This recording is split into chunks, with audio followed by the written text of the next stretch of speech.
moment, the Queen of the Skies makes her last flight.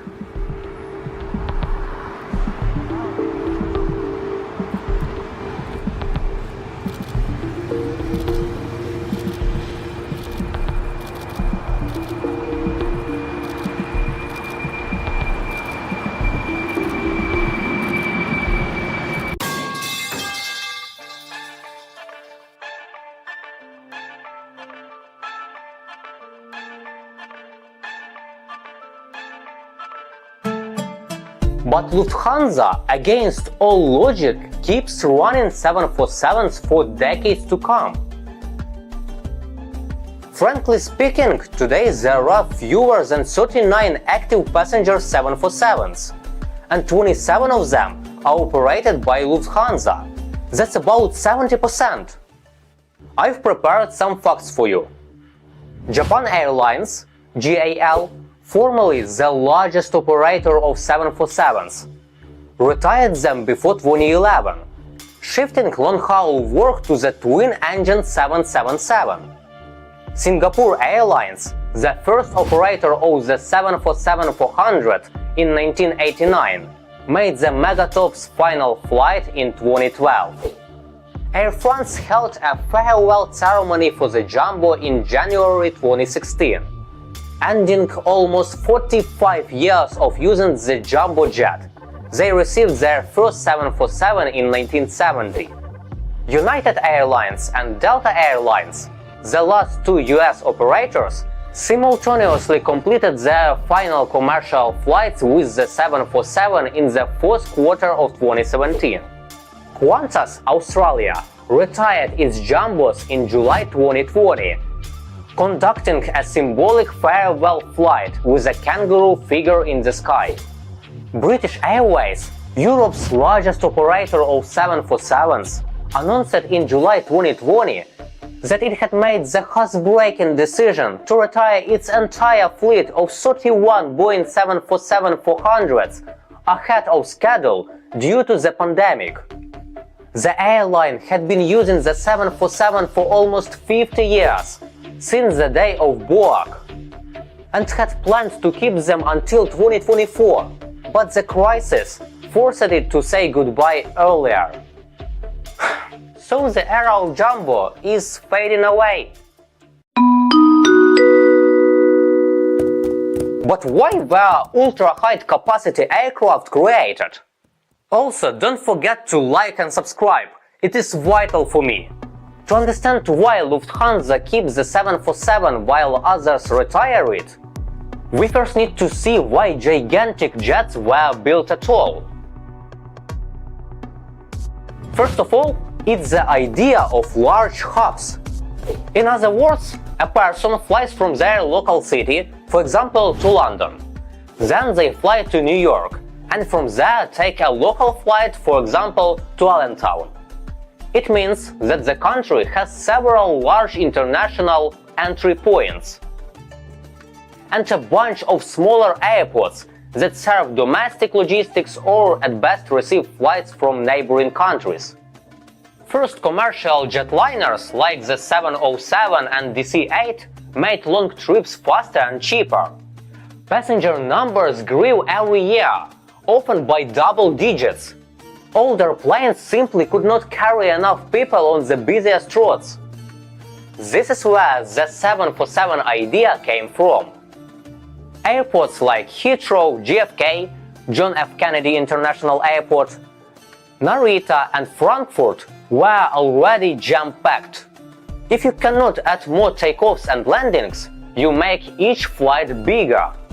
One large flight can move a peak-hour crowd better than two small ones. Rules and technology also pushed manufacturers toward big four-engine jets. In that era, two-engine aircraft hadn't yet proven their reliability for many long over-water routes. Regulators often required 3 or 4 engines to be present.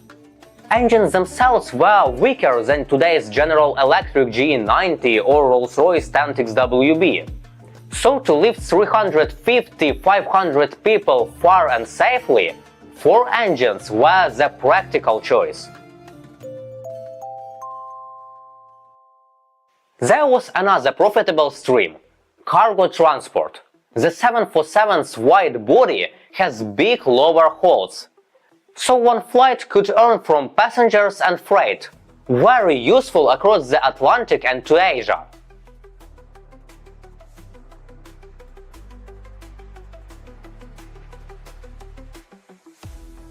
Boeing even planned for a cargo future from day one.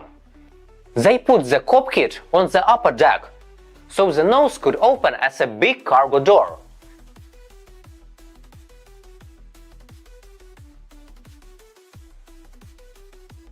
The famous hump was a practical cargo idea first. The upper deck seating area came later.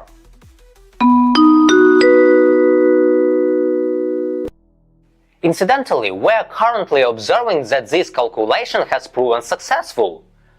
Although supersonic passenger aircraft have failed, the market has still shifted towards smaller aircraft. However, the big number of cargo transportation relies on the Boeing 747F. Currently, there are about 350-400 active cargo aircraft of this series. And let me remind you that there are fewer than 39 passenger versions of this aircraft left.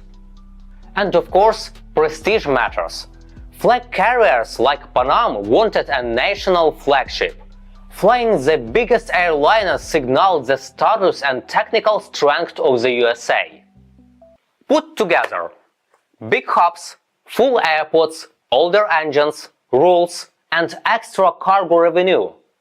Very large jets made sense for that time.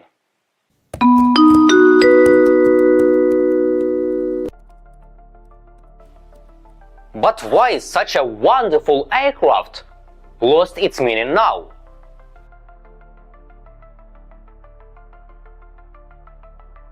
I hope you understand that the reason is not regulators, pollution or noise. If 4-engine double-deck planes still made sense, we would build a new one.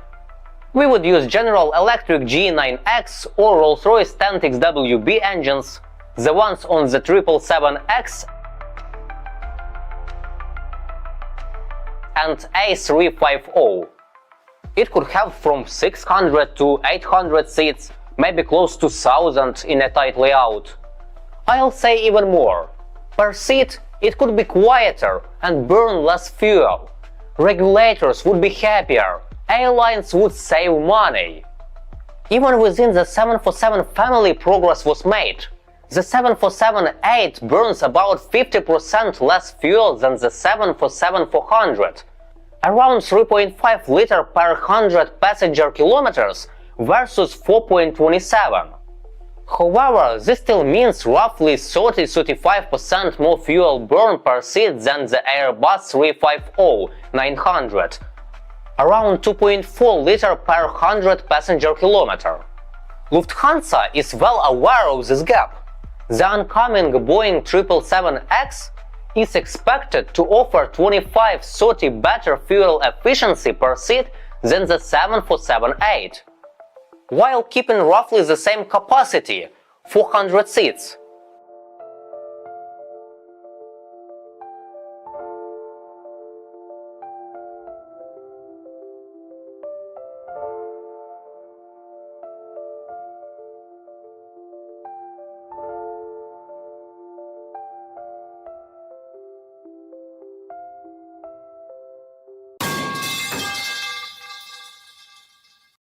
But that's not the point. The problem isn't tech. The problem is the market.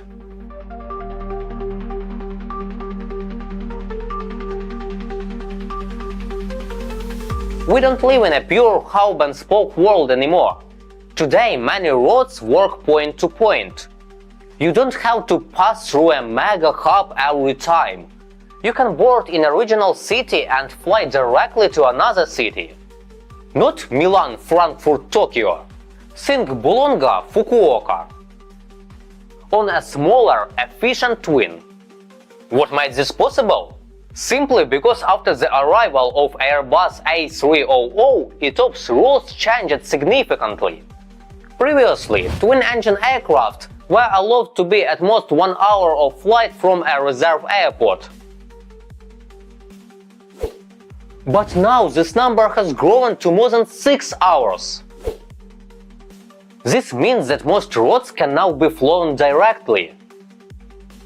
With more direct flights available, passengers value frequency and no connections more than one giant trip through a hub.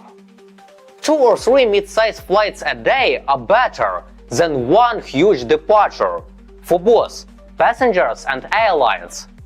Passengers can choose their flight time, and airlines take on less risk. But why don't very large jets work in point-to-point? Demand is spread out. You don't have 800 or 1000 people ready at one time. You have 300, 400 hours a day in different time slots. If you wait to fill one mega flight, you lose frequency, and you lose passengers. Frequency beats size. 2 or 3 medium-sized flights a day fill the peaks and the valleys. Sales are smoother, the risk of empty seats is lower, ground time is longer for a giant. Boarding 600 plus people takes longer, bags takes longer, cleaning and catering takes longer. One delay blocks hundreds of passengers at once. Infrastructure is a limit. Not every airport has gates and stands for this size. Some runways and taxiways aren't related for it. Even if you can land, turnarounds are slow and expensive.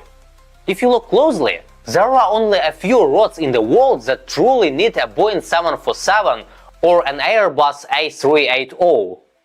Emirates currently has 63% of all A380s. And not least, they keep them for PR purposes. Lufthansa operates 70% of all passenger Boeing 747s.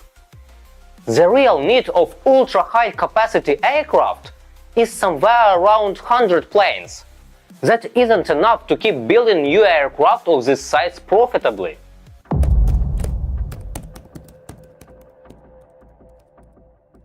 Now, let's return to the existing fleet of Boeing 747s. A 747-8 burns more fuel per seat than a modern twin. Think roughly 3.5 liter per 100 passenger kilometer for a 747-8 versus 2.4 for an A350-900 or 2.5 for a 787-9. Same range, similar seats, but the twin is cheaper to fly. 4 engines mean more maintenance, more shop visits, more parts, more inspections. Even if each engine is smaller, 4 are still costlier than 2 per flight hour. Per seat, new twins are quieter and cleaner. Many airports provide lower fees for lower noise and emissions. Night restrictions also hurt older jets more. Twins are more flexible in the network. They turn faster on the ground. Airlines can swap them between routes easily. They also fit more airports. A350 or 787 are code E almost everywhere, while a 747-8 code F needs specific gates and stands. Even more, most passenger 747-400s are 20-30 years old. Heavy D checks are expensive and take the jet out of service for weeks. Cabins also need full refits to match today's standards. But resale values are low. Big money in an old airframe rarely pays back.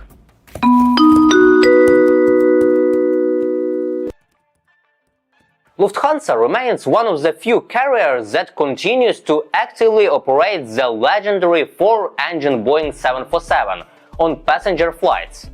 As for 2025, Lufthansa's fleet includes 19 Boeing 747-8 intercontinental airliners, making the company the largest operator of the Queen of the Skies in the world. In addition, Lufthansa still uses a limited number of older Boeing 747-400s, 8 active aircraft with an average age of about 25 years. Lufthansa was the launch customer for the passenger version of the 747-8, and has a long history of operating various modifications of the 747 since 1970.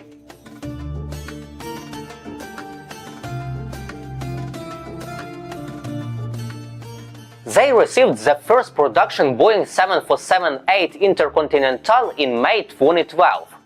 And also, in June 2014, Boeing delivered the 1500 747, also a 747-8i for Lufthansa. Despite the high operating cost of 4-engine aircraft, Lufthansa has concrete reasons for delaying the retirement of the Boeing 747-8 and even 747-400. Delivery delays of replacement aircraft. The airline planned to phase out older types, for example 747-400 or A340, sooner, but faced a problem. Boeing delayed deliveries of its new long-haul 787 Dreamliner and 777X. As a result, Lufthansa had to keep flying existing 747-400s and A340s longer to cover long-haul network needs. According to Lufthansa, by 2024, its fleet was supposed to include 41 new Boeing 787-9 and 777X aircraft, but those deliveries slipped. So on many routes, the 747-400 and A340 remained in service in place of the new jets. In short, manufacturer delays effectively extended the jumbo's life at Lufthansa. High seat count and capacity demand. The Boeing 747 remains hard to replace on routes with very high passenger demand. Lufthansa uses the 747-8 just on these routes. In slot-contained hubs, for example Frankfurt, New York JFK, a large aircraft lets the airline carry more people per movement, using limited slots more efficiently. In some countries and cities there are regulatory or infrastructure limits on flights frequency, so one heavy 747 can be optimal instead of two smaller jets. This strategy makes sense on key trunk routes in Lufthansa's global network. For example, from Frankfurt to New York, Los Angeles, San Francisco, Chicago, Washington, Singapore, Seoul, Johannesburg and others, where demand is consistently strong. First-class product and brand differentiation. Lufthansa positions itself as a premium carrier, and on certain long-haul routes, the percentage of first-class and a large business-class cabin is critical. The 747-8 is deliberately configured with fewer total seats than the 747-400, 364 versus 371, to allow a much larger premium cabin, 8 first-class and 80 business-class seats, the highest premium count of any Lufthansa's aircraft, even more than the A380's 78 business seats. This matters for retaining high-yield corporate clients who expect a top-tier product. Lufthansa's leadership notes that both passengers and crews love the 747 for its comfort and special atmosphere. The upper deck hump with its cozy cabin is a unique advantage that twin-engine types can't replicate. As I already said, Lufthansa's Boeing 747-8 has 88 premium seats. That's 8 in first class and 80 in business class. The regular A350-900 without the new allergic cabin has only 48 seats in business class. The allergic A350 has even fewer, 4 in first class and 38 in business class. This means the 747-8 carries between 83 and 110% more premium seats. According to IATA, premium tickets cost about 5 times more than economy on average. So those extra 40 to 46 premium seats can make a big difference to revenue, especially on routes where flight numbers are limited, like Frankfurt to New York. Belly cargo capability and revenue. Another argument for the 747 is its exceptional cargo capacity. The 747's fuselage let two standard LD containers sit side by side in the lower holds, so it can carry significantly more freight in the belly than smaller twin-engine jets. On many long-haul routes, especially to Asia, North America and Africa, cargo contributes a meaningful share of revenue. Using the Boeing 747 gives Lufthansa extra profit from freight without mounting a separate freighter flight. A fully loaded passenger 747-8 can carry up to around 20-25 tons of cargo, in addition to passengers. Something smaller twins like the A380-900 or 787-9 simply can't match in volume. Boeing's oncoming 777-9 is expected to preserve similar belly cargo space while burning roughly 30% less fuel, making it the logical successor of this role. For example, flights to industrial centers, China, India, or major US hubs are consistently full with both people and freight, goods, mail and else. The 747-8's long range, around 14,000 kilometers, allows the airline to operate the longest sectors at full load, without sacrificing cargo. For Lufthansa, this is the key profitability level. When fully loaded with passengers and cargo, the jumbos can be very profitable, despite higher fuel burn, because it carries more paying tonnage per departure.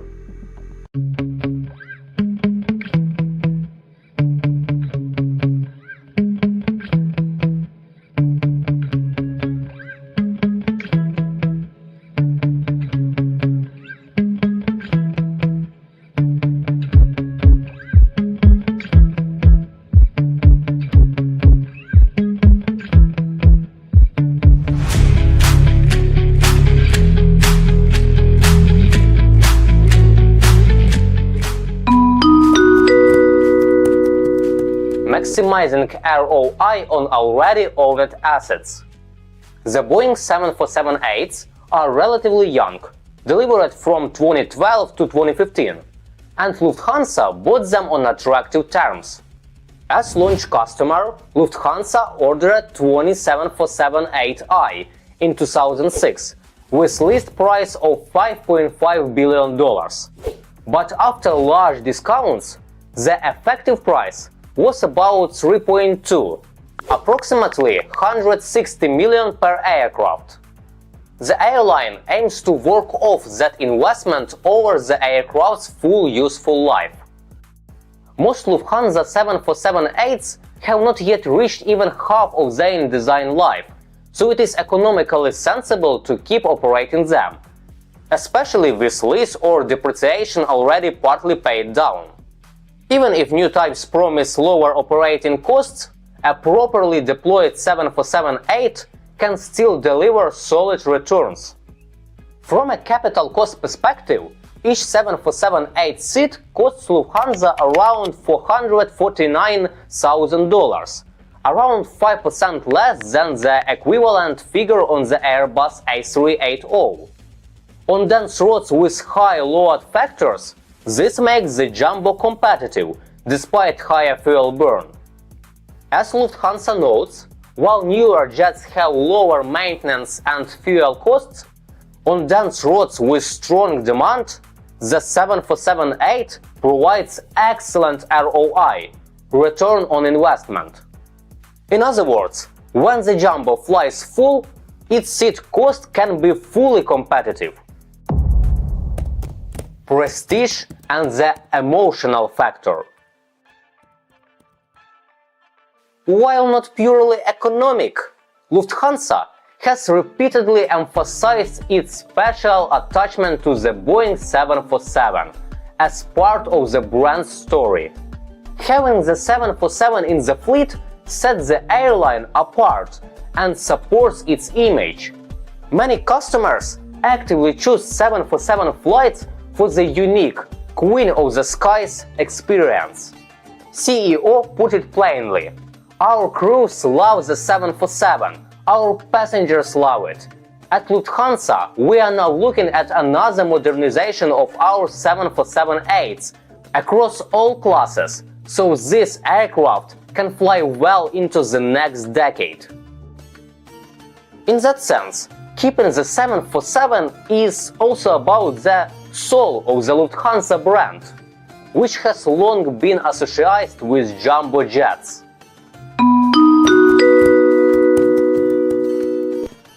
Routes for Boeing 747. All Lufthansa passenger 747s are based in Frankfurt, FRA. From there, the jumbos rank long-haul flights on several continents. In the 2024 schedule, the 747-400 and 747-8 together cover about 20 destinations worldwide. Most flights go to North America and Asia, with a few South America and Africa. Map 1. 747-400. On screen you can see the regular 747-400 routes from Frankfurt in 2024. These show up in a steady pattern, often once per day.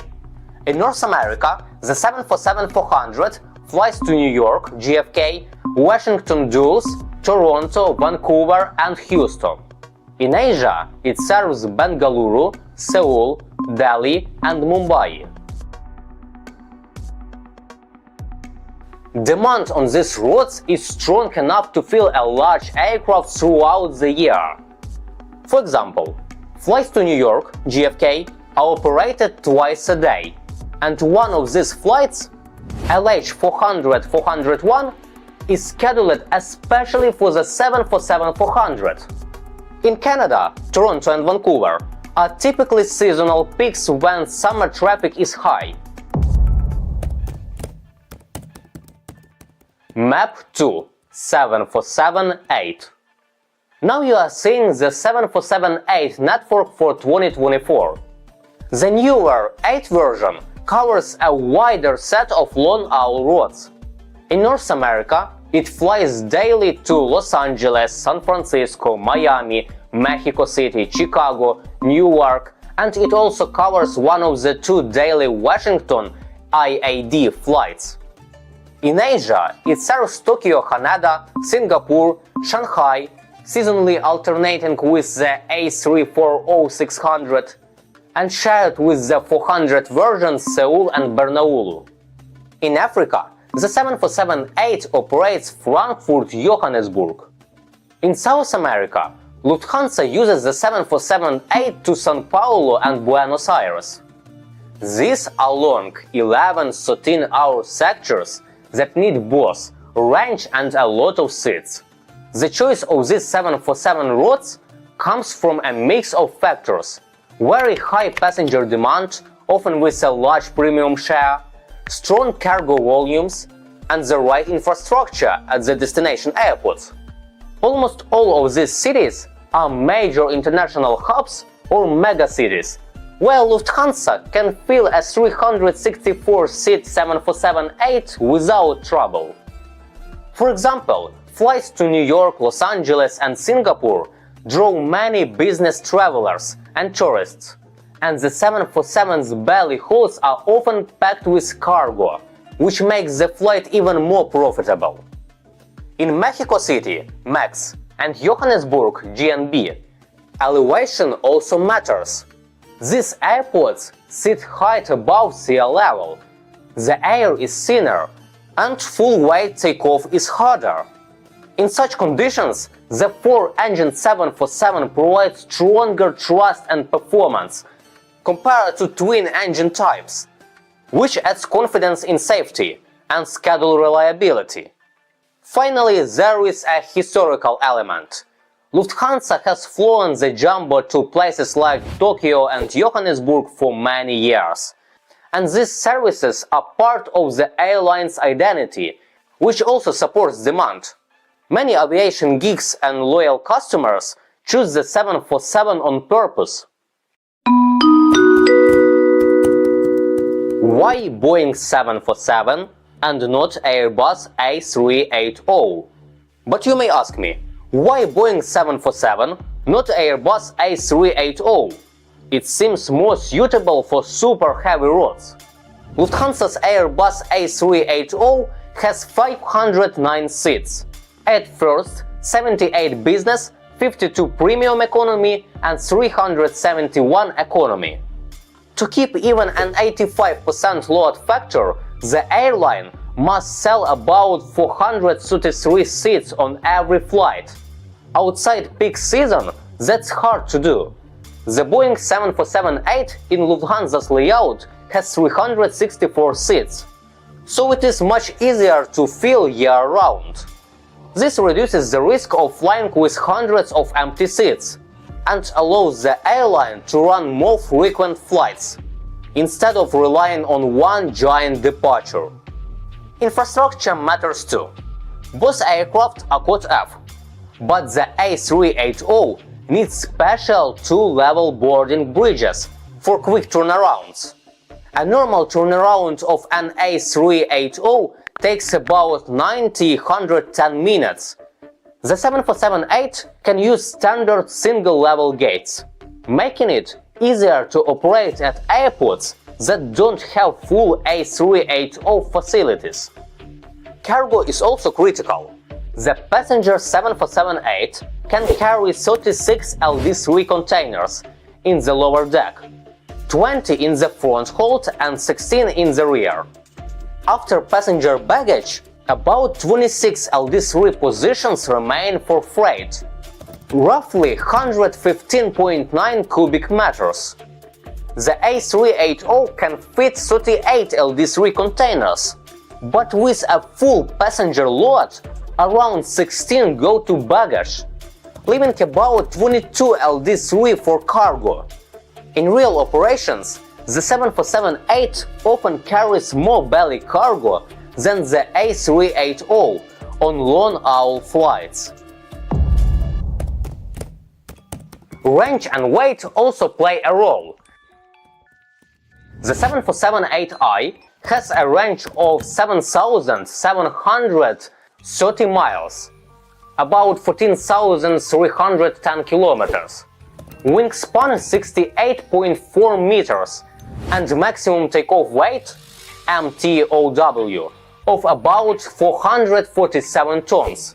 The A380-800 can fly 8,000 miles, about 15,200 kilometers, wingspan 79.8 meters, MTOW about 575 tons.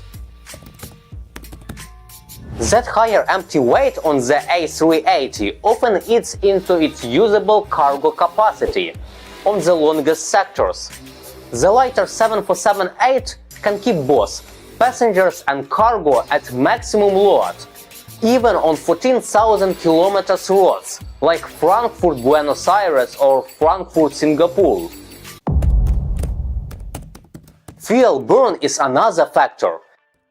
The 747-8 burns about 3.5 liters per 100 passenger kilometer on long-haul flights. The modern Airbus twin A350-900 does about 2.4, but the A380 is only competitive when it's nearly full. If the A380 has dozens or hundreds of empty seats, its fuel burn per seat rises much faster than on smaller aircraft. Two final numbers show the logic. Lufthansa has 8 A380s, with 509 seats each, and 19 747-8s, with 364 seats each. On roads that reliably fill 350–420 seats per day and carry significant belly cargo, the 747-8 offers steadier economics, more flexible scheduling, and better compatibility with the global 747 cargo system. That's why, for Lufthansa, it's 747, not A380. The future of the Boeing 747 at Lufthansa, plans and statements. Nevertheless, Lufthansa's management has clearly outlined its plans to retire older four-engine aircraft over the next few years. According to the company's report, all Boeing 747-400s, along with Airbus A340-300s and A340-600s, will be withdrawn from service by 2028. This will mark the end of an era. By the late 2020s, Lufthansa will no longer have any of the classic jumbo 747-400, currently 8 units, or A340s, about 27, combined across Lufthansa and Swiss. The decision is driven by simple economics. These aircraft are expensive to operate and outdated, while replacements are already on the way in the form of a new A350s, 787s and 777Xs. Once deliveries of new aircraft stabilize, Lufthansa will systematically phase out all 747-400s and A340s, many of which are already in reserve or flying limited schedules. The newer Boeing 747-8s, however, are a different story. Lufthansa plans to keep them in service at least until the middle 2030s. In 2023, CEO publicly stated that the 747-8 would remain in the fleet well into the 2030s and would be upgraded across all service classes. This commitment is backed by action. Lufthansa has launched its long-haul cabin renewals program, called Allergies, which will introduce entirely new first, business, premium economy and economy products to existing aircraft. An official Lufthansa Group press release confirms that the Boeing 747-8 will be refitted with allergy seating in every class. Lufthansa Technik will handle the work, starting in 2024, first upgrading the main lower deck with new business and economy cabins, then moving to upper deck and first class. This is an unprecedented investment in the 747 fleet, signaling that Lufthansa intends to operate them for at least another decade to cover the cost of modernization. Between 2025 and 2030, the 747-8 will remain a core part of Lufthansa's premium offering, alongside a small reactivated fleet of Airbus A380s, brought back temporarily to meet increased demand on some routes. In a sense, Lufthansa's strategy balances the gradual retirement of older 747-400s with the maximum possible service life for the newer 747-8s. The airline recognizes that there is currently no direct, full equivalent replacement for the Queen of the Skies. The 777X is slightly smaller, and the A380 is larger, but less versatile. As a result, the 747-8 will continue flying under Lufthansa colors for many years, preserving the airline's unique status as a special operator of jumbo jets. Aviation analysts note that Lufthansa is currently the best chance for travelers to experience a passenger 747 in the 2020s, as most other carriers have already retired them. Of course, in the longer term, the 747-8 will also be retired, most likely replaced by new Boeing 777Xs or Airbus A350-1000. But until then, Lufthansa will remain one of the last strongholds of the jumbo era. As the airline's top management put it, the 747 is part of Lufthansa's DNA, and they are proud to showcase this remarkable aircraft for many more years. This is a rare case in aviation, where cold financial logic aligns with love for a legend, the Boeing 747. Which continues to earn both revenue and passenger hearts in the skies of the 21st century. Nevertheless, what will change for us, the passengers, when the 747-8s are retired? Or the A350 be able to provide the same experience and level of comfort as these aviation legends? Perhaps they will even be better in some ways. The Airbus A380 has a composite fuselage that allows to a lower cabin altitude of about 6,000 feet or 1,800 meters, compared to roughly 8,000 feet or 2,400 meters on older 747s. This means higher humidity and more comfortable pressure levels, so passengers feel less tired and dry on long-haul flights. The Boeing 777X, while built with a metal fuselage, uses an advanced air conditioning system that also maintains a 6,000-foot cabin altitude and humidity levels similar to the 787 and A350. In this respect, these new twins are on par with the A380, which was also known for improved cabin air quality. Noise and ride comfort will also improve. Both the 777X and A350 are much quieter than the 747, thanks to modern engines and aerodynamics. The A350 is famous for having an exceptionally quiet cabin, with noticeably lower noise levels than the 747. The 777X will also feature Boeing's smooth ride technology from the 787, an active turbulence damping system that helps deliver a more stable flight even in choppy air. Cabin space is another upgrade. The 777X fuselage is several inches wider than the 747's, allowing for wider seats. Engineers have thinned the sidewalls, expanded the overhead bins, and created more open space in the cabin. The 777X will also have the largest windows of any jet in this class, about 15–20% larger than those on the 747. Positioned higher, so passengers can see the horizon more easily. The A350 also offers large panoramic windows, a bright and airy cabin, and modern LED lighting.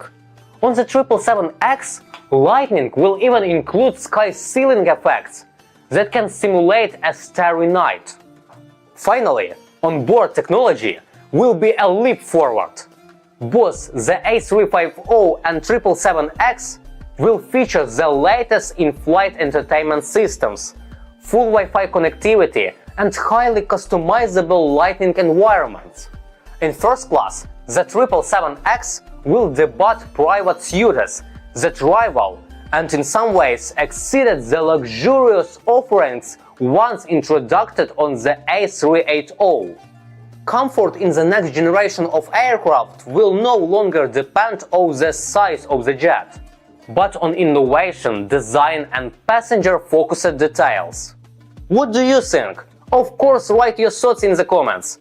I would be interested to hear your opinion. Also, don't forget to like and subscribe. It is vital for me. By the way, if you have any suggestions for collaboration, I've left my contact details in the description. Now let's meet in one of these videos. You are sure to find something interesting. See you soon! It is the biggest passenger airliner ever built. A double-decker, 4-engine behemoth. They practically bolted out the sun when it took off. So naturally, you look at the Airbus A380 and you think, man, imagine how many Amazon packages you could fit in that thing. It seems like the most obvious evolution in the world, right? Building the biggest plane, turn it into the biggest cargo hauler, and dominate the global freight market. But it never happened. And the reasons why are this crazy mix of brutal physics, a massive internal corporate disaster, and the fact that building a comfortable airplane for humans is the exact opposite of building a good airplane for heavy boxes. Welcome back to Avionic. We are diving deep into the absolute failure that was the Airbus A380 freighter today. Before we get into it, please drop a like on this video and hit that subscribe button. I'll be so thankful. Alright, let's talk about the A380F. The craziest part of this whole story is that Airbus didn't just casually think about making a cargo version. They actively sold it. Back in the early 2000s, when the A380 program was ramping up, Airbus was pitching the A380-800F right alongside the passenger version, and the industry was actually buying it. They secured 27 firm orders. FedEx ordered 10, UPS ordered 10, the leasing giant ILFC bought 5, and Emirates ordered 2. So there was real multi-billion-dollar demand. The express parcel companies looked at the sheer internal volume of this aircraft and started drooling. But here is where the reality of aviation physics completely destroys the dream. In the air freight business, there is a constant, brutal tug of war between two concepts: waiting out and cubing out. Cubing out means you have filled up every single inch of physical space inside the plane, but you are still under the maximum weight limit. Waiting out means the plane is so heavy that you have hit the maximum takeoff weight, but you still have a tons of empty physical space inside the cabin. To make money, a cargo airline needs an airplane that perfectly balances these two things. They want a specific density ratio, usually around 15 to 20 kilograms per liter. The Boeing 747-8 freighter hits this sweet spot beautifully.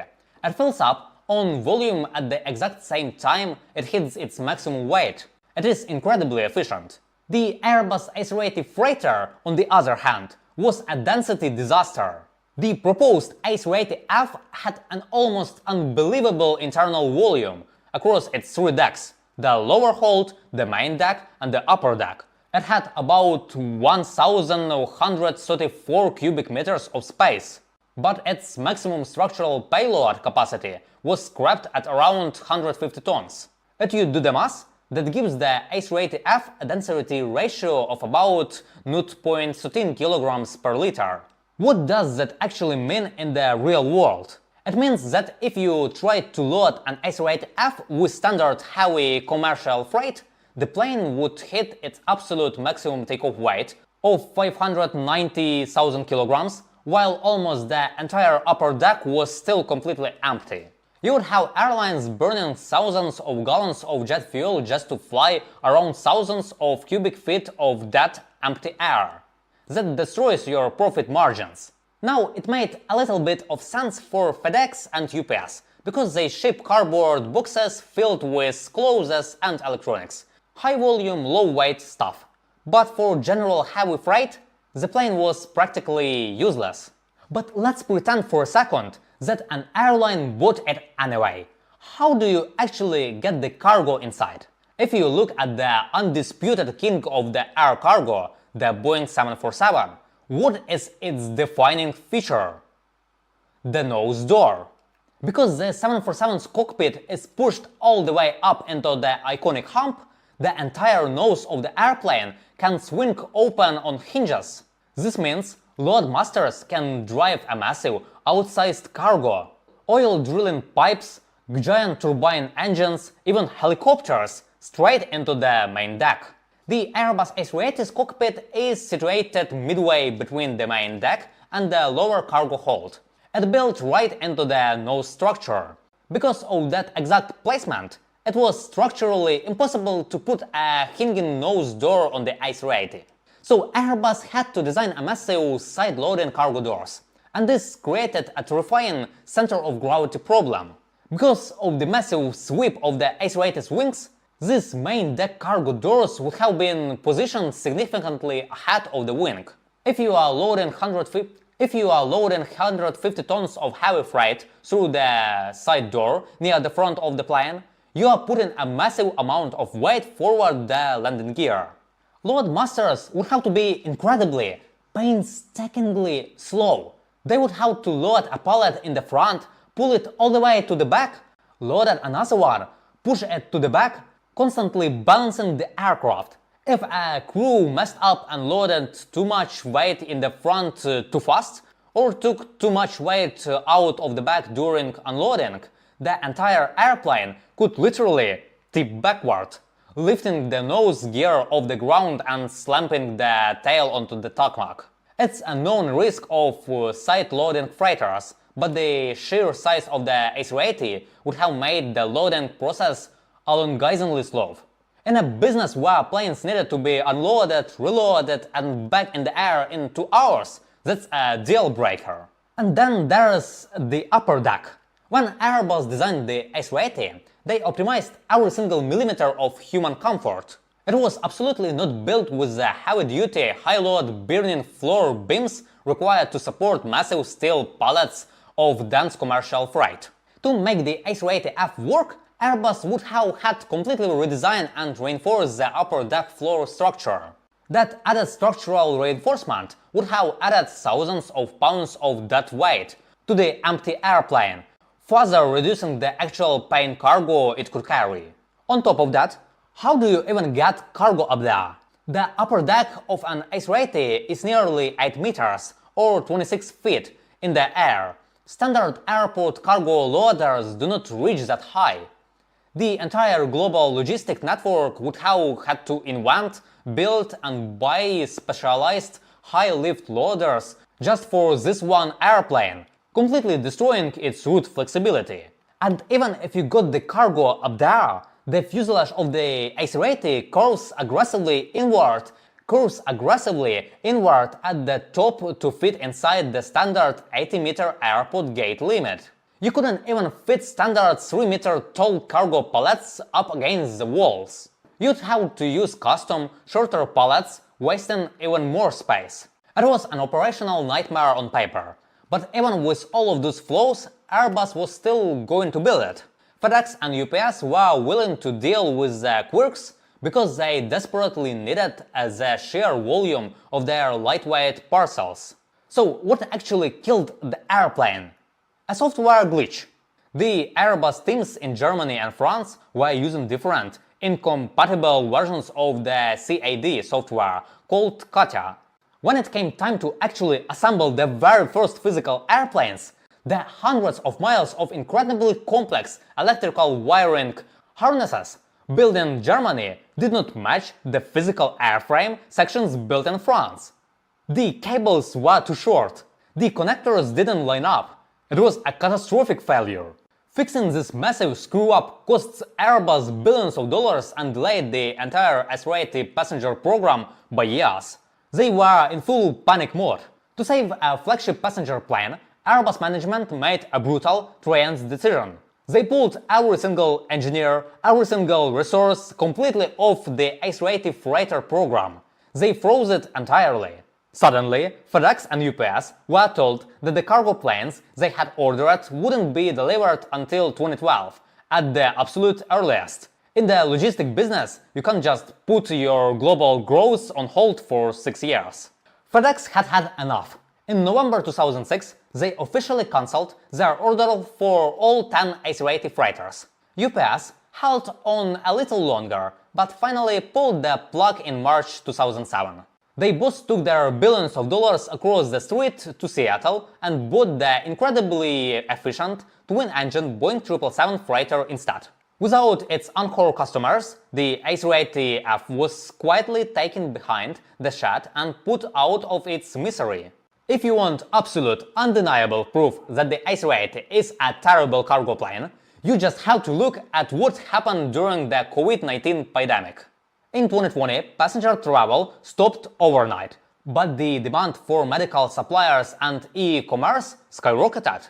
Airlines all over the world frankly started ripping the passenger seats out of their wide-body jets to turn them into temporary cargo planes, which the industry called freighters. Airlines were flying Boeing 777s and Airbus A380s completely gutted, stuffed to the ceiling with cargo. But the massive A380 fleets, almost all of them, stayed parked in the desert. A few airlines, like Hi-Fi, tried it. They ripped the seats out, but it was a disaster. Because the passenger cabins don't have the automated fire suppression systems that lower cargo holds do. Regulations forced airlines to physically station crew members inside the empty, freezing cabins with handheld fire extinguishers during the flight. Worse, because the passenger floors couldn't hold heavy pallets without the seats to distribute the weight, loadmasters could only place tiny, lightweight cardboard boxes directly on the floor, hand strapping them down one by one to the seat tracks. It took forever, it cost a fortune in manual labor, and the planes carried almost no actual weight. The industry quickly realized the A380 was utterly useless for moving freight, and they abandoned the idea. Ultimately, the A380 was an uncompromising masterpiece of passenger comfort.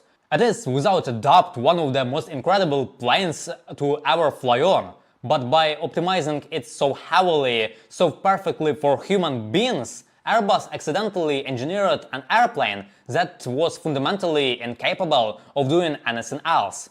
It is a fascinating piece of aviation history. A great lesson in why bigger definitely does not always mean better. Alright guys, that is going to do it for today's deep dive. If you enjoyed this look at the A380F, please do not forget to hit that like button and make sure you are subscribed to Avionic. Let me know down in the comments what weird or forgotten airplane you want me to cover next. I'll see you in the next one. In 2019, Airbus made one of the biggest announcements in aviation history. The production of the A380 Super Jumbo jet was finished. The market had clearly decided the huge 4-engine airplane was simply too expensive to operate. Airlines were choosing smaller, more efficient models. And yet, at the same moment, one of Asia's most respected carriers, All Nippon Airways, or ANA, was getting ready to introduce 3 brand new A380s into their fleet. Why? The decision immediately looked foolish. Leading airlines like Air France and Lufthansa were already retiring their A380s years earlier. The industry agreed that these planes were simply becoming too costly. This purchase went against everything ANA stood for. ANA is famous for efficiency. They were the launch customer and still operate the world's largest fleet of the fuel-efficient Boeing 787 Dreamliner. The A380 is the complete opposite. It is a massive aircraft with 4 engines, which means double of the maintenance and much higher fuel consumption compared to the twin-engine jets ANA loves. For a company focused on saving costs, committing over $1 billion to buy these gas-guzzling giants seemed like a terrible, simple mistake. But the decision was never really about the plane itself. It was about a secret. High-stakes battle for the most valuable asset in Japanese aviation.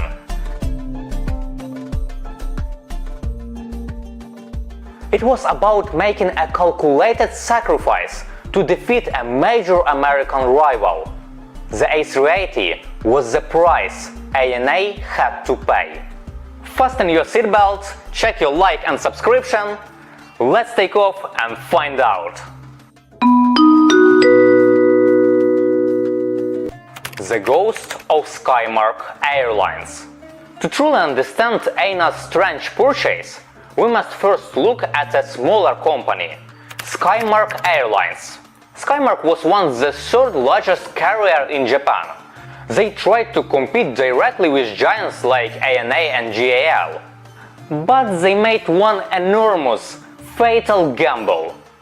Around 2010, Skymark placed an ambitious order for 6 Airbus A380s.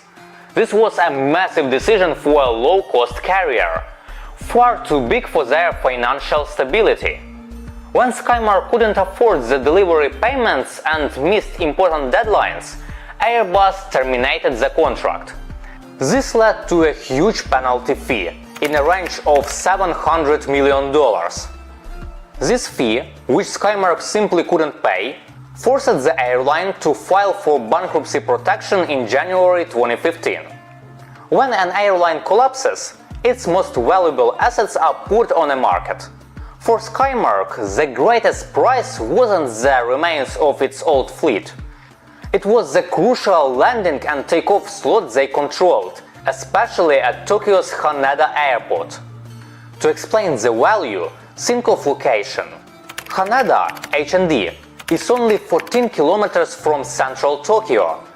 Narita, NRT, the other major airport, is over 60 kilometers away.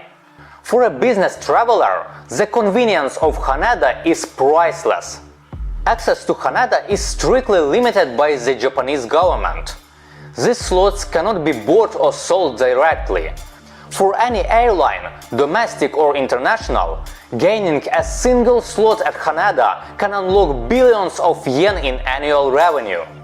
Skymark's bankruptcy suddenly put some of the most profitable aviation assets in all of Asia. These vital Haneda slots up for grabs. The battle for Haneda. When Skymark filed for bankruptcy, the fight for its assets quickly became a high-stakes proxy war. ANA had a plan to invest in Skymark, take control and integrate the valuable Haneda slots into its own network. However, ANA had a huge rival, Delta Airlines. Delta saw Skymark's collapse as a perfect opportunity to get a firm foothold in Tokyo. If Delta gained control, they could use Skymark's Haneda slots to launch direct, high-value routes to the United States. For Delta, this access would be an enormous strategic victory in Asia. For ANA, this was a disaster. If Delta got those slots, they would become a direct, powerful competitor right on ANA's doorstep, taking away premium passengers. ANA had to block Delta at any cost. The entire fate of Skymark was decided by a vote among its creditors. The largest shareholder was Interpid Aviation, which leased planes for Skymark. But the creditor with the single most powerful and complicated claim was Airbus. Airbus held a gigantic claim against Skymark. The massive penalty fee resulting from the cancelled A380 order. Because of the size of this debt, Airbus's vote was decisive in a bankruptcy proceeding. They could choose which airline's rescue plan to support, ANA's or Delta's. Airbus saw a chance to recover some of its pride and money after the A380 failure. They essentially delivered an ultimatum to ANA. We will vote against the Delta plan, ensuring you will win the Haneda slots if and only if you agree to take over Skymark's cancelled order for the A380s. ANA didn't want the A380s, but they desperately needed the Haneda slots and they had to stop Delta.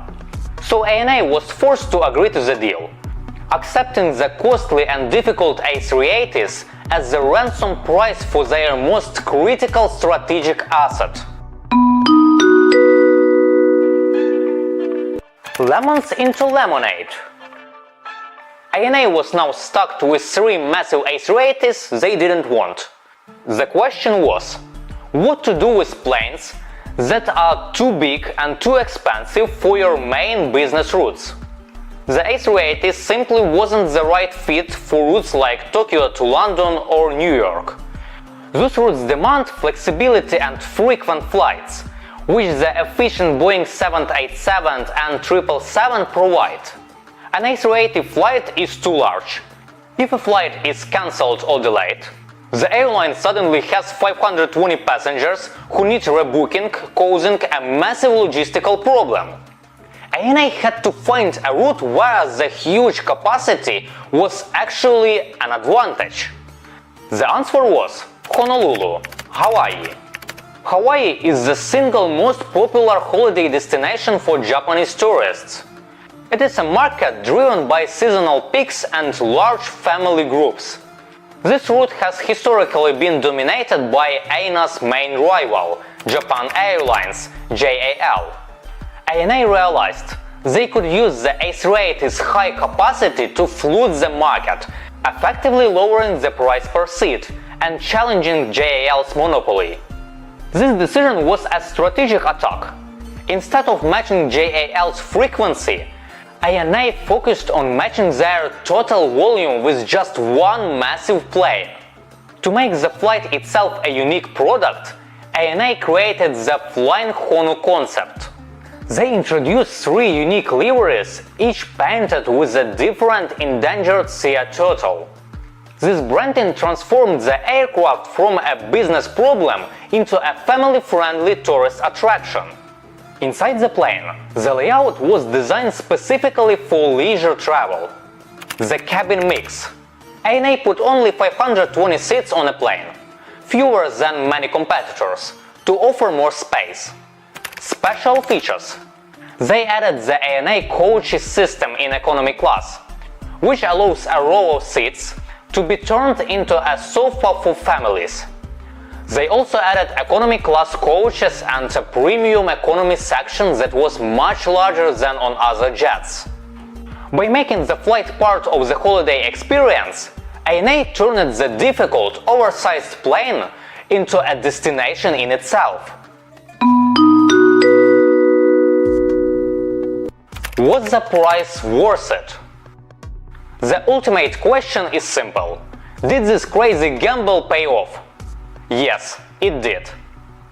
Before the pandemic hit, the A380 was immediately successful on the Honolulu route. The planes were popular with travelers and often flew with a load factor, occupancy, of over 90%, a huge success for such a large jet. More importantly, ANA achieved its main goal. It broke the dominance of its main rival, JAL. Before the A380, JAL controlled roughly 45% of the highly profitable Tokyo-Hawaii market. After ANA introduced its 3 A380s in 2019, ANA's market share quickly rose to over 40% in just 1 year. JAL lost a massive part of its revenue on that critical route. Let's look at the final numbers. The cost of the 3 A380s was roughly $1.3 billion at list price, a one-time expense.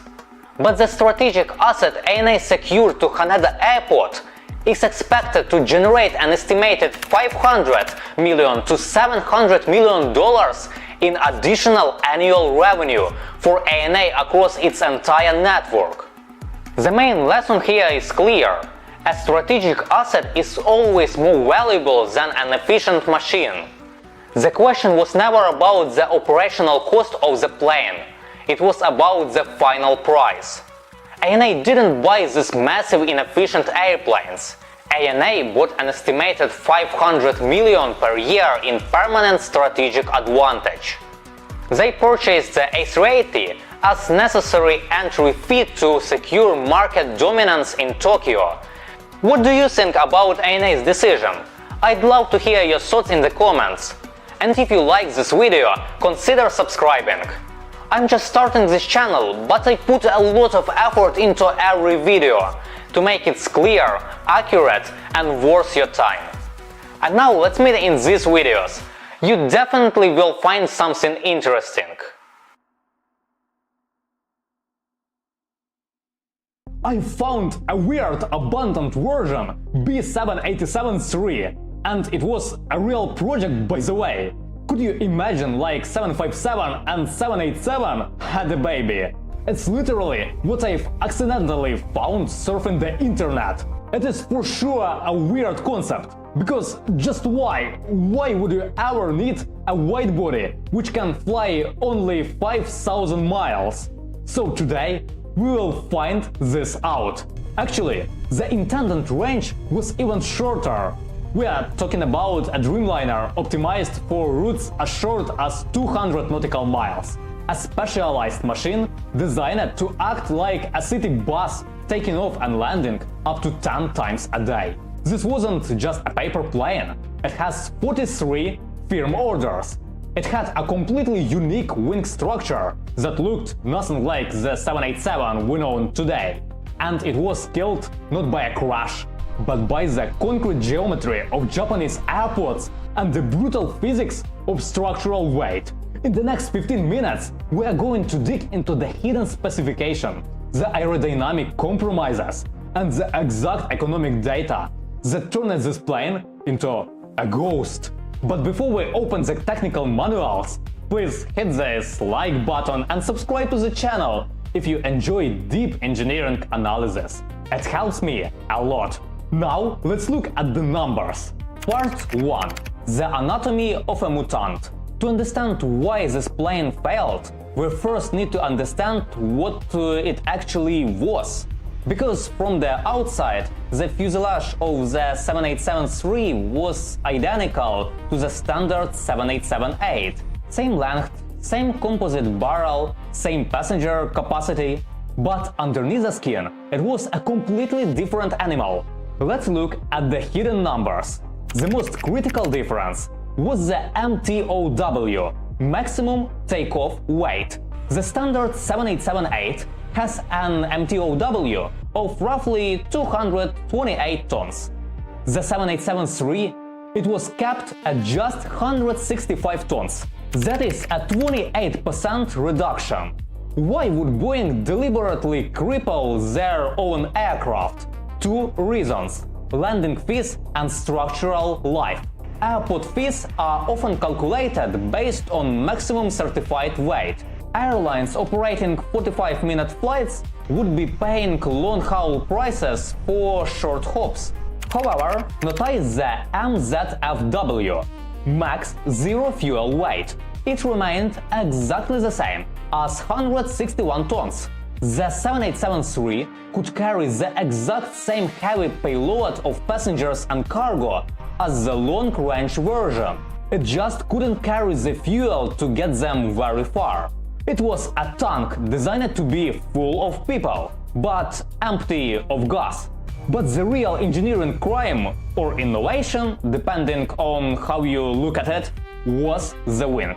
The standard Dreamliner wing is the masterpiece of aerodynamics. It spans 60.1 meters and features those iconic racked wingtips.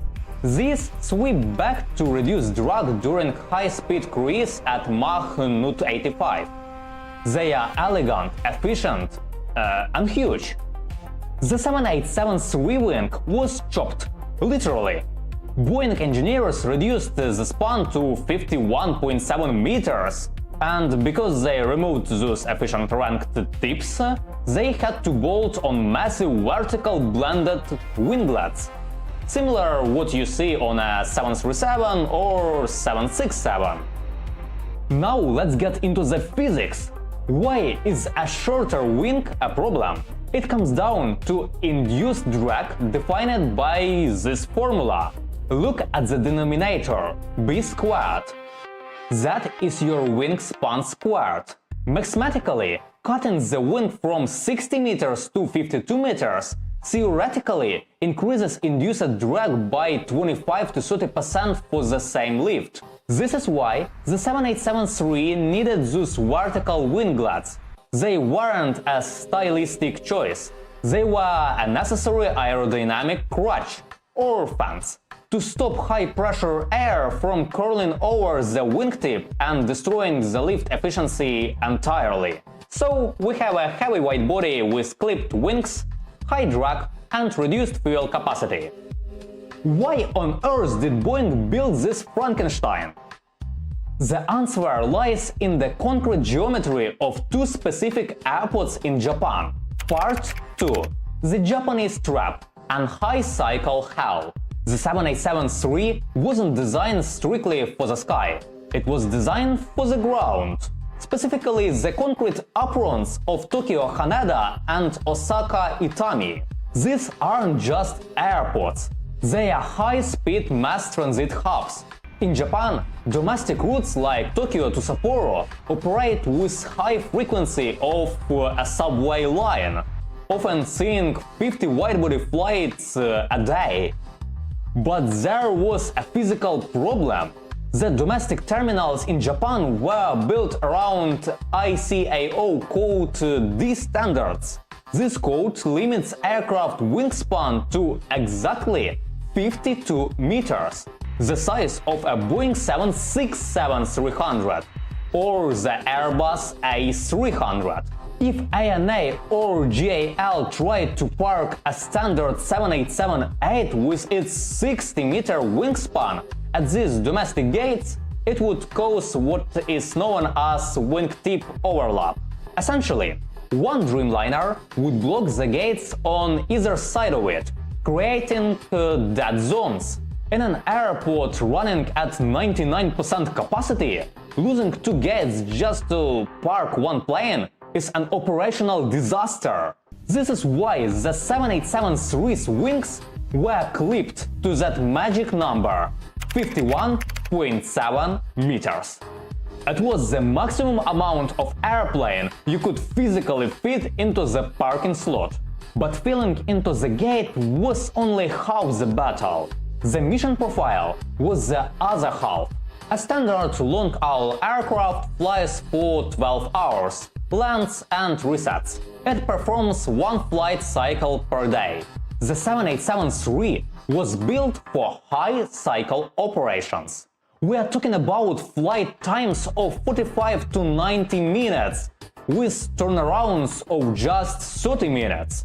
It was expected to perform 8 to 10 takeoffs and landings every single day. This brutally accelerates wear and tear. To survive this, the 787-3 requires specific engineering changes that most people missed. First, the engines. It used the General Electric NX-1B54. Notice the number 54. This indicates a thrust rating of 53,000 pounds. The standard 787 engines produced 64 to 70,000 pounds. Boeing and General Electric deliberately derated the engines by roughly 16%. Why? Because in a high-cycle environment, the enemy is hit. By limiting the max thrust via software, they lowered the turbine entry temperature, TET. This meant the internal turbine blades wouldn't melt or degrade as fast during those 10 daily takeoffs, significantly extending the engine's life between overhauls. Second, the brakes.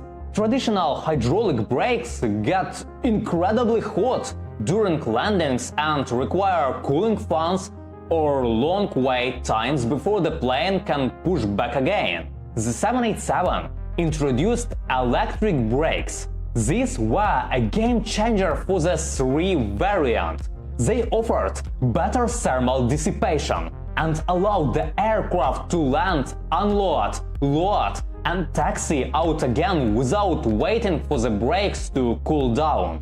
It was the perfect machine for the perfect niche, a wide-body shuttle bus optimized for the unique constraints of Japan. So, with the perfect design and 43 orders from ANA and JAL, why did it die? The answer lies in what engineers call the terrible teens. Part 3. The economics of failure. The 787-3 didn't fail because of a design flaw. It failed because of obesity. In the aviation history, the first batch of 787s produced, line numbers 1 through 20, are infamously known as the terrible teens.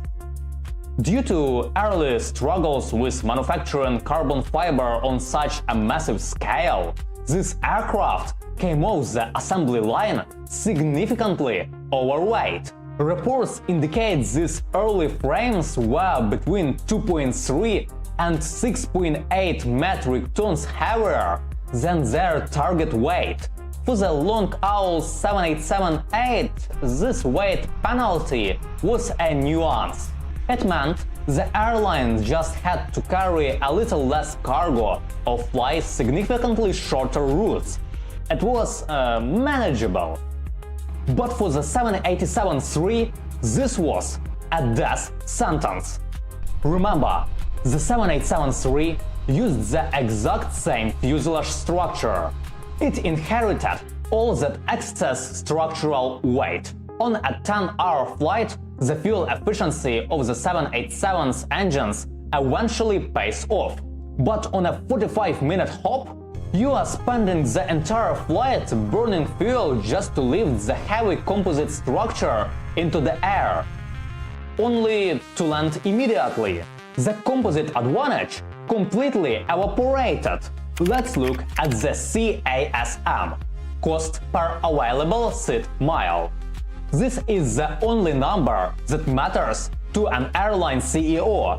When analysts run the numbers of a heavy 787-3 against a mature, cheap-to-buy Airbus A380-300, the 787-3 offered perhaps 8 to 10% better fuel efficiency on short routes.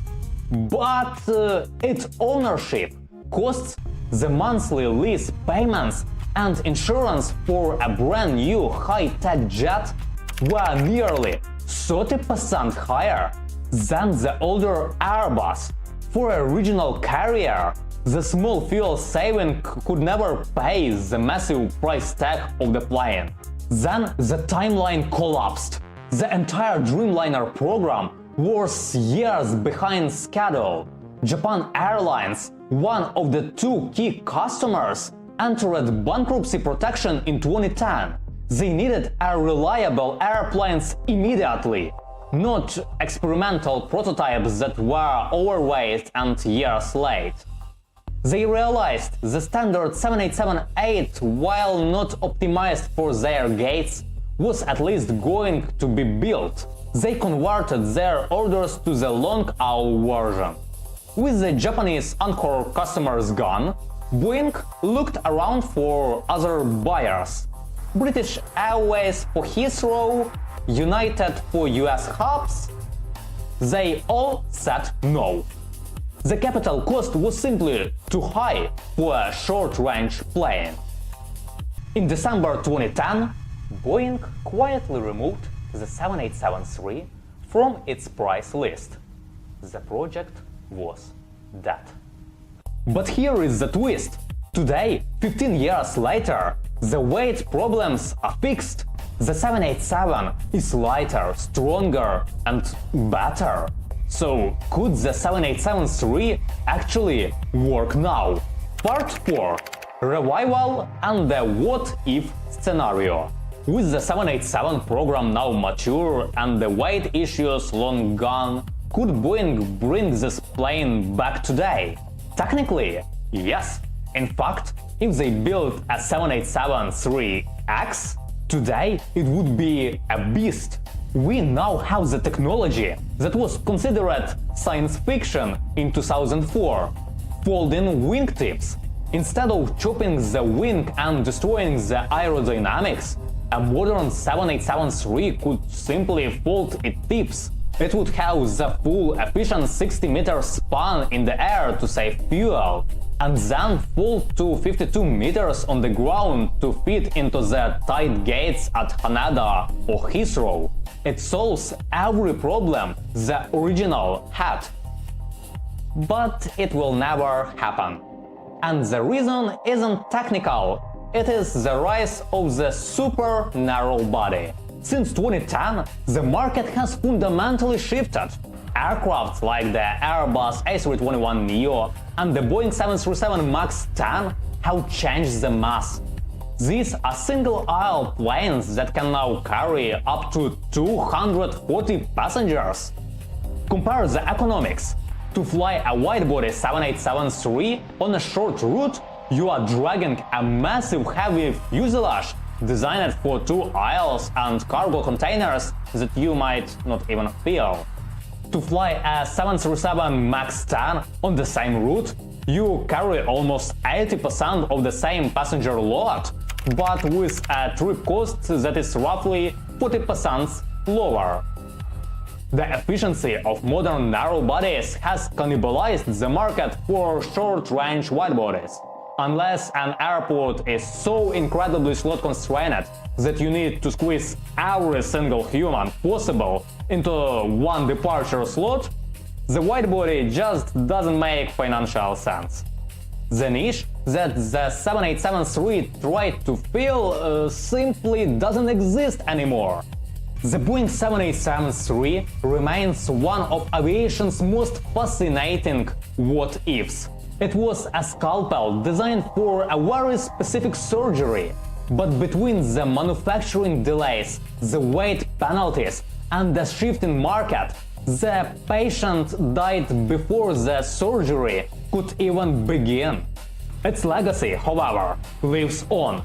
The high cycle engines and electric brakes developed for this ghost plane are now standard on the 787-10, which ANA and United use today as the spiritual successor to the plane that never was. The 787-3 proved that in aviation you can't just fight gravity, you also have to fight the accounting department.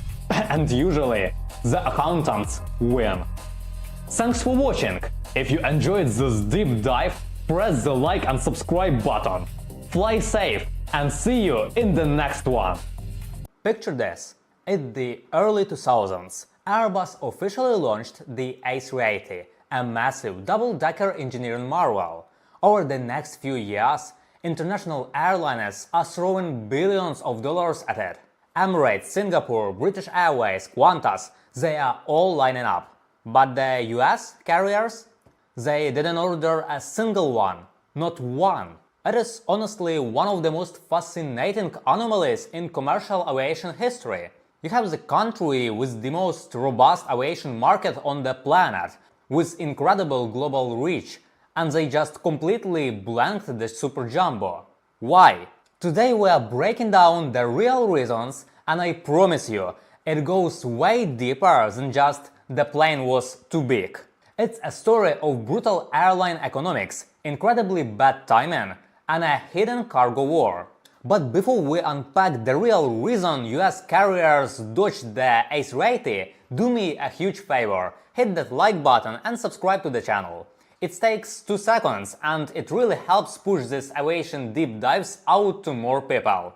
Alright, let's get into it.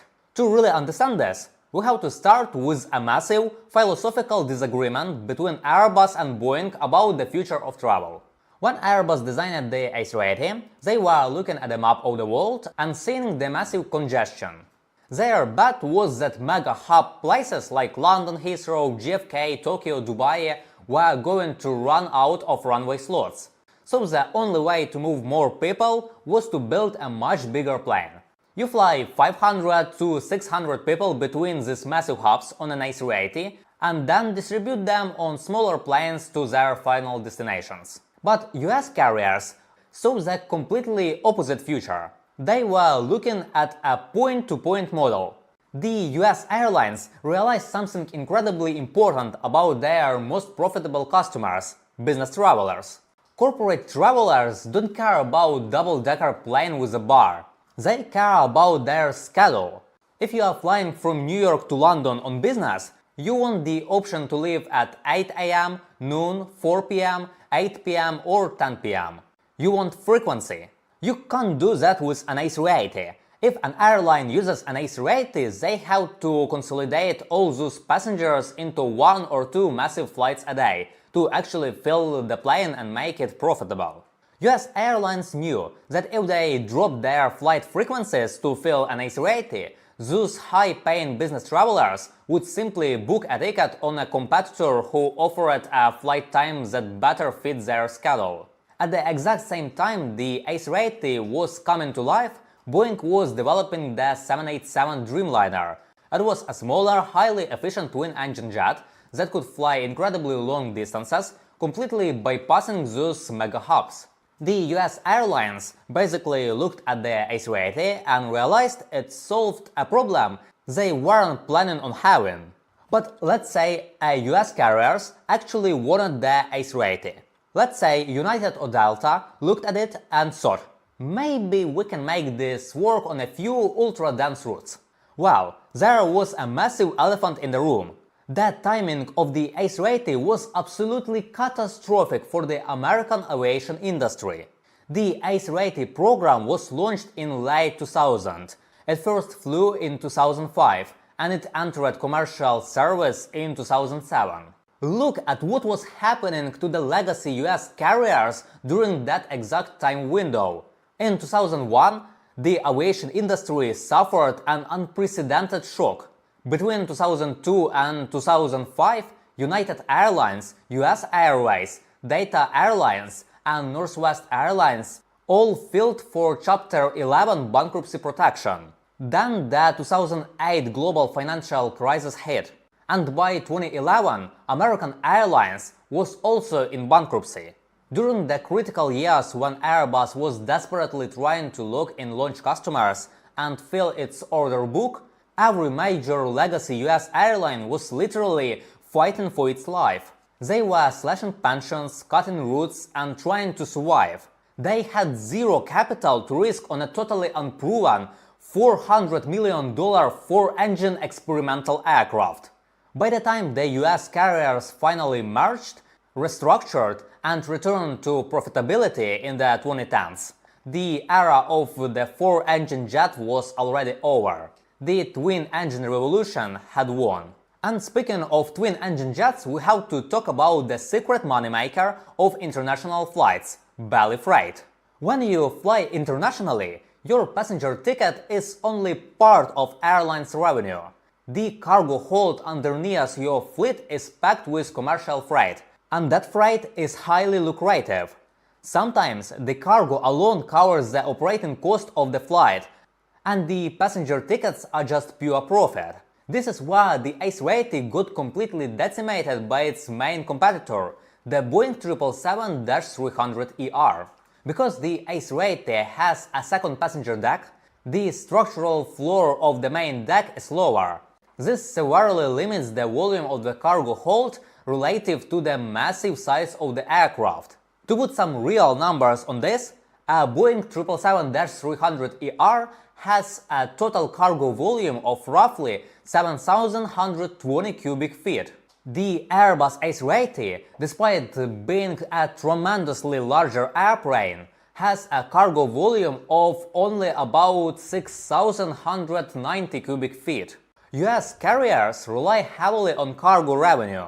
If American or United swapped a 777 for an A380 on a major international route, they were suddenly taking a massive hit on their cargo capacity. They would be burning more fuel with four engines while carrying less profitable freight. The math just didn't work.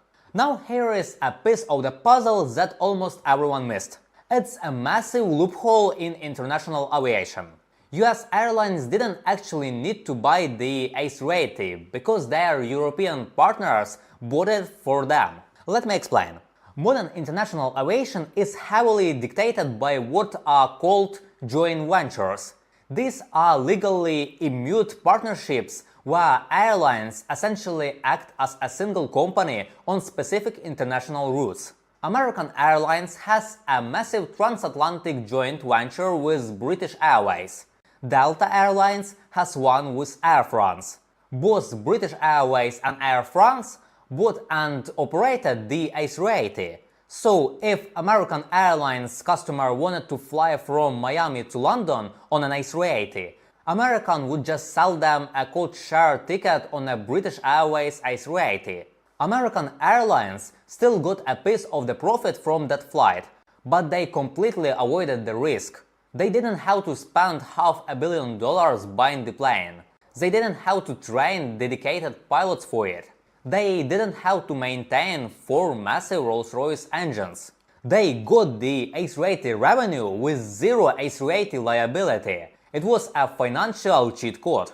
Because integrating an A380 into a US fleet would have been an infrastructure nightmare. The FAA classifies the A380 as a Design Group 6 aircraft. It has a wingspan of nearly 262 feet. It is incredibly heavy. To handle this plane, airports have to physically change. Taxiways have to be widened, so the massive outboard engines don't hang over the grass and stack up dirt and debris. Runways need reinforcing. You can't board 500 people through a single door. It takes way too long. And an airplane sitting at the gate isn't making money. You need specialized multi-level dual jet bridges to board the upper and lower decks at the same time. During the 2000s, US airlines were not about to go to airport authorities in places like Chicago, Newark, or Dallas and say, "Hey, we need you to spend hundreds of millions of dollars upgrading the terminals just so we can fly this one specific type of airplane." It just wasn't going to happen. There's also the brutal reality of aircraft asset management. Airlines aren't just in the business of flying planes. They are in the business of buying and selling them. When a US legacy carrier buys a jet, they already have a spreadsheet projecting what they can sell it for in 15 or 20 years on the secondary market. If you buy a 777 or a 787, you know that in 15 years there will be dozens of cargo companies, charter operators or smaller foreign airlines begging to buy it from you. But who do you sell a used A380 to? Because it requires such specific routes and massive airport infrastructure, the secondary market for the A380 was basically non-existent. We literally saw this play out. A few years ago, the very first A380s delivered to Singapore Airlines hit their 10-year lease mark. They were returned to the leasing company, and because no other airline in the world wanted them, this massive, decade-old flagship aircraft were immediately chopped up for scrap.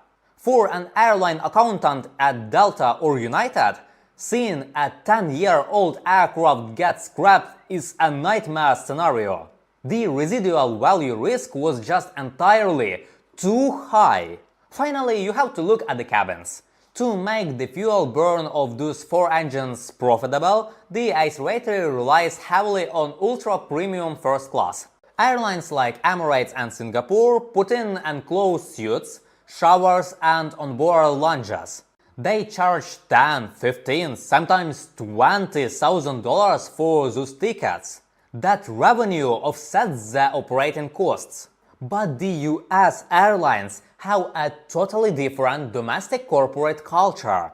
In the wake of financial crisis, American corporations changed their travel policies. Almost no company was approving international first-class expenses anymore.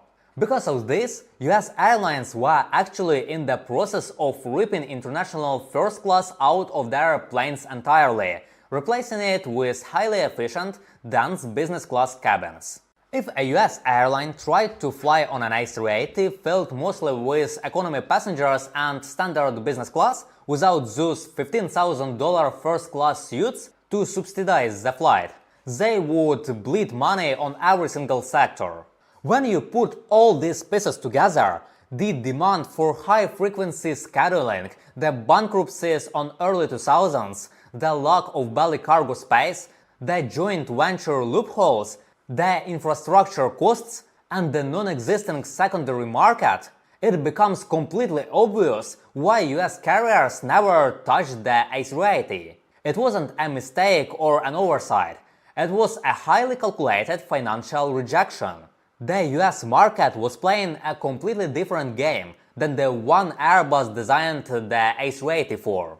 Aviation is a brutal business, and sometimes the most incredible engineering achievements simply don't survive the spreadsheet. If you found this discussion interesting and you made this far into the video, you definitely need to be subscribed. Drop a like on the video and let me know down in the comments what you think. Did Airbus make a massive miscalculation with the A380, or was it just the right plane at the absolute worst time? Let's talk about it down below. Thanks for watching, and I'll see you in the